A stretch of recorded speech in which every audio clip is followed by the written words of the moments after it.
সেই Lionel Messi, সেই পায়ের জাদু। কে বলে হারিয়ে গেছেন, বয়সের ভারে নুয়ে পড়েছেন?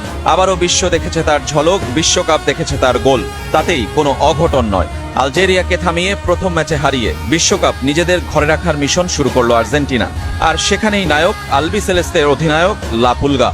ম্যাজিক্যাল মেসির প্রথম গোল চমকে দিয়েছে সবাইকে। 22 গজ দূর থেকে নেয়া তার বাঁ পায়ের শট ঠেকানো সাধ্যকার হয়নি লুকা জিদানেরও। হাত ছোঁয়ালেও ফেরাতে পারেননি।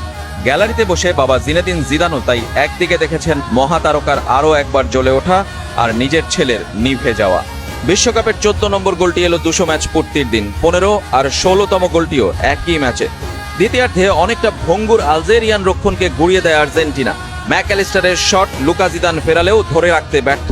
এমন সহজ সুযোগ কি আর মেসি মিস করেন? কয়েক ঘন্টা আগে সেনেগালের বিপক্ষে জোড়া গোলে কিলিয়ান এমবাপ্পে তাকে টপকে গিয়েছিলেন। মেসি তাকেও টপকে গেলেন, পূর্ণ করলেন হ্যাটট্রিক। শুধু এমবাপ্পেকেই পেছনে ফেললেন না, ফেললেন ব্রাজিলিয়ান রোনালদো এবং জার্মান মিরোস্লাভ ক্লোজাকে। দীর্ঘ এক যুগ বিশ্বকাপের সর্বাধিক গোলদাতার টিকে থাকার রেকর্ডে এখন ভাগিদার লিওনেল মেসিও।